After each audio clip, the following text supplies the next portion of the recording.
Luckily, it didn't take too long for me to realize what I wanted to do and kind of needed to be successful in making videos. And I was lucky enough to meet some cool people that let me interview them so that I would have videos, because if it wasn't for them, I wouldn't have had anything to turn in. So I really appreciate people taking time out of their days, whether it was 5 minutes or, you know, a couple of hours or whatever it was, to let me talk to them and stick a camera in their face, because a lot of people aren't comfortable with that. So I'm glad that I caught on to it, and I think a lot of that comes from being a photographer here on campus and being forced into situations where you can't really afford to be shy or bashful. You just, I mean, if you have to get an image, you have to get it. So if you got to talk to somebody, you don't have a choice. So at first, the themes or topics for the videos were pretty simple. The first one, for instance, A Whole New Me. The way I took that was, you know, somebody that was going through some type of change in their life. Maybe they had just gone through a divorce. Maybe they just got married. Maybe they just had a kid, like the story that I did. Or maybe they had just started a business, or maybe they had just changed their whole life, the direction they were going in. For my story, there was a girl named Ruth Evelyn, and I knew her from my undergrad program, where she was a graduate assistant, and she had been in a couple of classes working and helping the professor. And I'd heard that she had a baby, and so I thought she would be a good one. And aside from the story, I know she's a pretty outgoing person, and she's really likable and fun to be around, so I thought it would be a good story. My name is Ruth Evelyn Bouchard, and this is Ayla Ray. She was born December 13th, and she is 6 weeks old right now. Before I knew I was pregnant, I was working out of town a lot. I traveled a lot. I was back and forth between here and Northwest Arkansas. So a few months before she was born, I found this great online job, and I've been doing that now, and it has been a huge adjustment for me. I'm used to going, and now I'm just at home. But I actually kind of enjoy it. I never thought I would, but I do. For the next video, the theme was food meets culture. I didn't really know of anybody that was very cultured, I guess. And so I wasn't really sure what I was going to do for that. And I kind of decided to go a different route with that. Instead of using somebody that was, you know, maybe from another country or grew up in a different type of environment than I did, like their heritage or something like that. I decided to go downstairs from where I live, which is downtown, and talk to a lady that owns a bakery.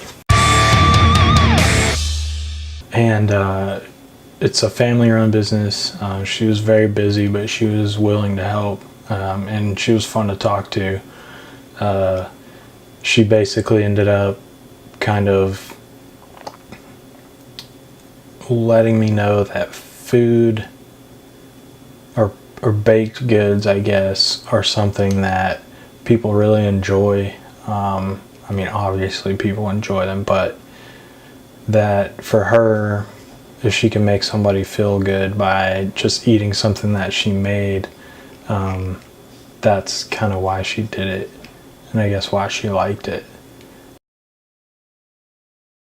Well, for me, in my own personal life, and it's always been a matter of, I love to cook for my family. My mom, she was always very much that way. She just cooked out of love and made things out of love, and I do that for my family, but getting to have the bakery is like I said yesterday, it's like getting to give that kind of love to everyone else, because if something tastes good, and it can affect you in a deep way, and it seems silly because, you know, it's just food, but sometimes it's a little bit deeper than that. Sometimes it's tasty, and, you know, I want to bring that kind of happiness. I think if we all spend a little time spreading a little more love and happiness, the world might be a little bit better of a place to live in. And so that was pretty cool. And like I said, she was super nice, and her bakery is pretty neat. So it was a lot of fun doing that, and I felt better about making that video than I did the first time, which is good, because that's all I wanted to do, was continue to improve every time I made a video this semester.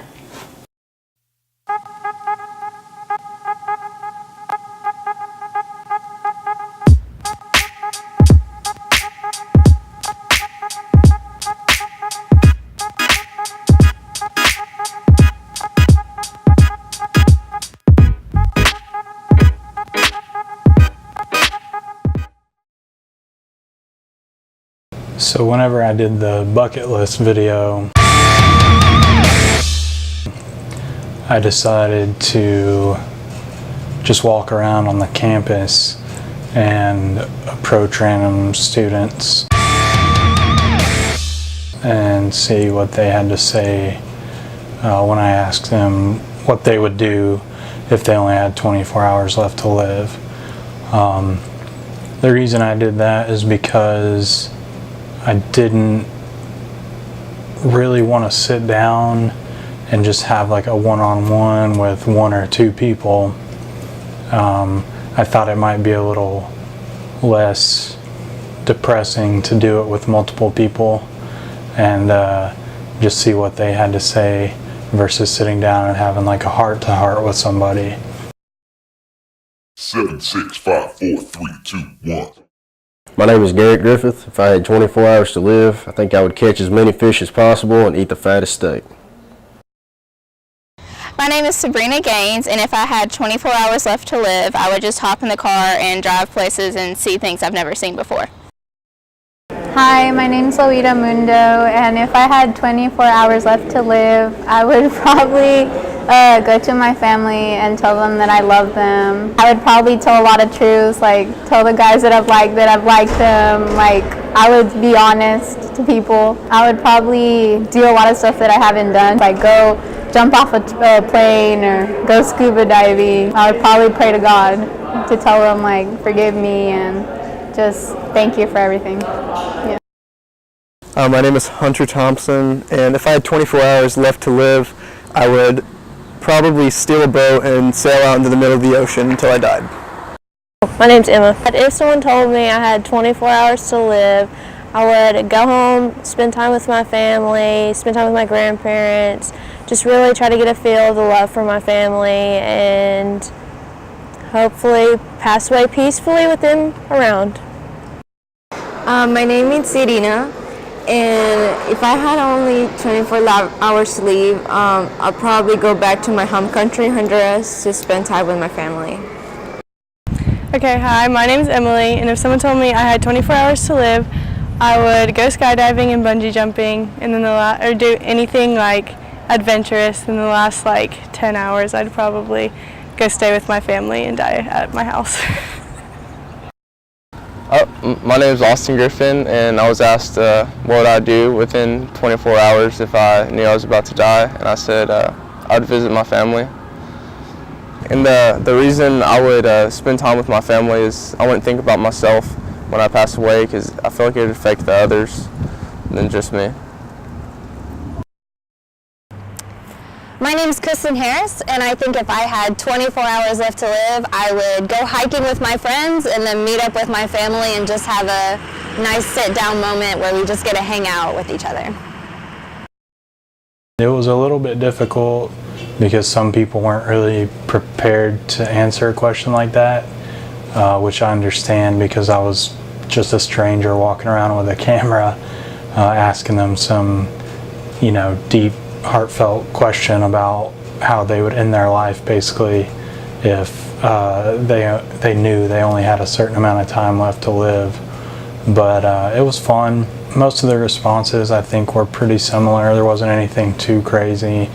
But it was fun nonetheless to kind of get out of my comfort zone and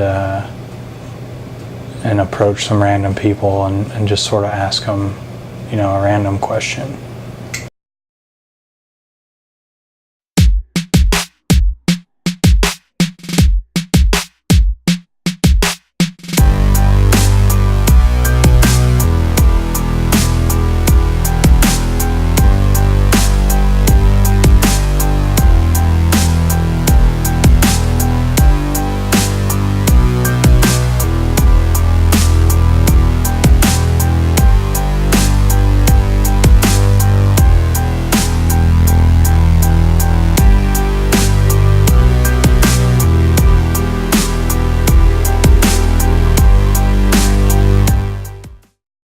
I think the midterm project was a beast of a project for a couple of reasons. I think one is because it was 15 minutes long, and even though I had made a few videos, up to that point or whatever, it was still hard to really understand how much shooting I would need to do to have enough footage for an actual 15-minute video. Because my grandparents were truck drivers their whole lives, I decided to do a video about driving a big rig. And so there was a guy that used to be my neighbor, and he's driven for as long as I can remember, and his name's Roger. And so I got in touch with him, and we met one afternoon, and he talked to me for a really long time. He was really good. It wasn't really like an interview. It was just like me talking to somebody with a camera in their face, and so I was really comfortable. I think the best description I can give of that was, when I was a kid, I liked going on vacation, and I liked coming home from vacation more than I liked being on vacation. If we went to Dallas to Six Flags, or if we went to Florida for a week, I always liked the trip of going and coming back to see stuff. And I like seeing the scenery. And a lot of drivers like to drive at night because there's less traffic. And I like driving in the daytime because you can see further than 100 yards on either side of the road. I've passed stuff at night and seen it all lit up, and I'm thinking, wonder what that is over there. And when I come back through the next day, I can look over and go, well, there's a shipyard over there, and they're building a ship, and you get to see. So that's why I try to do all of my driving in the daytime. And now that you have smartphones, if I see something's kind of interesting, I'll pull over on the shoulder of the road and go out and take pictures of it so I can look at it later.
run up into Maine. You know, you get up in the far north like that, there's no truck parking anywhere. You can't find a place. There's no, you know, you can't park on the side of the road. You can't get on the exit ramps. You got to try to, you almost have to go to the person that's getting your load and sleep on their driveway if they'll let you.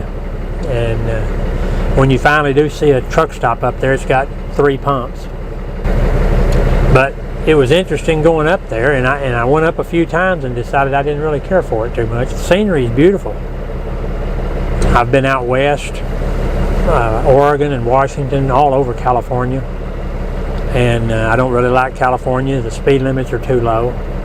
This particular truck, and most of the trucks I've had, have got big motors in them. Big motors translates, believe it or not, to better fuel mileage, because the engine's not having to work all hard as it can all the time. And when I was leased to Landair delivering to the goodies stores, we had 10 owner operators. All of us had 500 horse engines or bigger, and we were all getting 7-8 miles to the gallon. And the company trucks had 325 horse engines, was all getting 4, 3.5. And the company hired a guy. He came to Russellville, and I took him out to lunch because he got my truck leased on without me having to take it out to Greenville, Tennessee. So I took him to lunch. Thank you for getting my truck where I could get it leased on from here. I said, why did they hire you? He said, they hired me to get our fuel mileage up. He said, I know some tricks. I said, do you know the trick to put 500 horse engines in your trucks? He said, well, no, I never thought about that. And I said, well, that's why our trucks get better mileage than yours. I said, yeah, we run them fast. We can do 75, 80 miles an hour down the turnpike. But our engines are not working hard. Our engines are idling and easy cruising.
It's pretty fun to talk to them and kind of let them know that not everybody gets, you know, aggravated by them and stuff when they're driving on the interstate or down the road.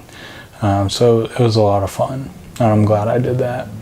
it kind of turned into a photography project for me, which I had that idea beforehand, but I guess having done the video on it kind of gave me the desire or the courage maybe to go ahead and start doing that project. So I started doing that. The theme for the first video after the midterm was called Pressing On. And for that one, my mom kind of helped me out. She knew a lady from work who was dealing with some things, so she kind of set me up with her, and she was totally willing to participate and help me out. And her name was Jennifer. She turned out to be a really nice person who was dealing with a lot of stuff that like I can't really imagine dealing with. I mean, I dealt with back injuries and surgery and stuff like that, but I can't imagine going through what she's going through and taking care of kids and a family and stuff like that. My name is Jennifer Wesley. I'm 40 years old, live in Dardanelle. I have 2 boys and a husband. And on August 15th, we were diagnosed with breast cancer. It was a major shock, but through family and faith, I have gone through numerous surgeries, chemo treatments, radiation, and I just finished my mastectomy. We had a full bilateral mastectomy 5 weeks ago. I'm going to recover from that, and then we will have a hysterectomy, and then we will be done. Hopefully. Hopefully. Yes. I try to be a lot nicer and to enjoy the simple things now, because I know that this could come back, and it may, and then we will be in the same fight again. Like I said, I have 2 boys, they're 15 and 13, and they need their mom. Breast cancers are different. You know, once you start doing your research, it's very scary. But I'm sure anything is. I mean, a sciatic nerve is very scary too. I just took their advice to get me through the little battles and just kept going. I mean, and that's just the thing to do. I mean, because you're the mom. You know, you have to fix everybody else's boo-boos first, you know. She was really awesome. She was easy to talk to, and she didn't have any issues really bringing up what was going on with her. And I really appreciate her taking time to sit down with me and, you know, let me into that part of her life a little bit and letting me share that with people. The video with the theme of an extraordinary person was pretty challenging for me because when I think of somebody extraordinary, I think of somebody who has battled something or has dealt with something and come out on top, sort of like in the Pressing On video, or somebody who lives like a really crazy lifestyle, like a celebrity, or somebody who has a dream job that they just absolutely love and you're jealous of that person. And so it was kind of hard to find somebody like that. But I remembered this girl that I used to work with when I was like 15, and her name is Brianne. So a lot of my work, so to speak, throughout my adult life has been volunteer related. I'm really passionate about a lot of things. I care about a lot of things. We all only have so much time here on earth in our lives, and I think it's important to put that time to good use. I think John F. Kennedy said that, you know, everyone can make a difference and everyone should try. And I take that real serious. I think it's important to look for ways that we can better our community and help the lives of people around us. So it's been neat. I've had a lot of really neat experiences because of that. I've ridden on an elevator with Joe Biden. I've, you know, got to sit at a dinner table of, you know, 8 to 10 other people and talk to Karl Rove one-on-one when he was the, you know, chief strategy advisor to the president, to President Bush. I've met the vice president twice, Dick Cheney, when he was vice president. I've been able to stand outside, right beside Air Force One, and greet the president when he flew into Northwest Arkansas about 8 years ago. I've gotten to experience some really neat things because of just the volunteer work that I've done, and it's been really neat. Even though she had a hard time like bragging about herself, I think it went really well, and it was a lot of fun to spend some time with her. And of course I appreciate her taking that time out of her day. We had the theme over an innocent bystander. I didn't really have anybody in mind up until almost the last minute, and there's a guy, his name's Austin.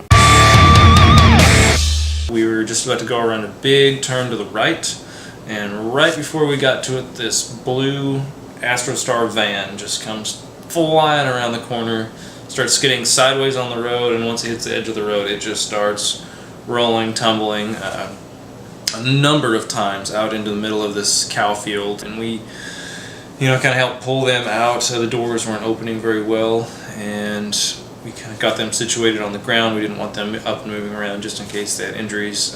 As it came out, they were on their way to the liquor store, so they were drunk driving. They'd run out of booze and lost control of the vehicle. And don't really know what happened to them. Didn't ever follow up, but it was pretty crazy. I'll never forget it. That one was pretty cool. I felt kind of bad about, I don't want to say ruining his story, because the story was really good, but I failed on the lighting side, and so that was a bummer. And I heard about that, but that's all right.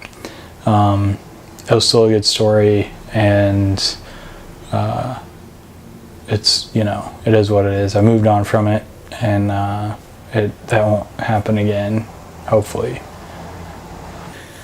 So we finally got to the end of the semester and a project, Death and Taxes. And I had no idea what I was going to do for this video, because I didn't want to go talk to a bunch of old people about dying, and I didn't want to get stuck talking to one of those random anti-government people about taxes and how they hate it and all this crap. So just by chance I ran into a guy named Jim, and Jim and his 3 weenie dogs, and he was walking out at Bonadilla when I was out there, hoping to run into somebody because I didn't know what else to do. And he was willing to help me out, and he told me a pretty good story. And I never get a bullet wound till I come back. And I come back from Vietnam, and he and I were out on the ridge in the Appalachian Mountains, and we were smoking a little bit and enjoying life. And I said, Junior, you got to get up and walk. I know the mind overpowers the body. And he says, I can't walk, Jim. You know my spine's blown in two. I said, yeah, you can. If you don't, I'm going to push you off this cliff. So I go to push him off the cliff in the wheelchair, and he don't get up. Needless to say, he didn't get up, and he goes over the side of the cliff. Well, the whole time, Junior always carried a .45. Well, he looks, and I bend over to see and check him, and he shoots me, through the leg. So I go through all this, and of course I retrieve him, and I drive him back to the hospital with a bullet wound in me. So to make a long story short, you can go through everything, and then all of a sudden it'll hit you. So that's a true story. I don't think I could have made up anything any better than what he told me. So I think that was probably my favorite video, just because I really liked the story. I like how it happened. I like how the video came about. and I love the location. I thought it was really cool. I got some really cool B-roll footage from that place, and the lighting was great and everything. So it was a lot of fun to do that one, and that's one that I don't mind showing people.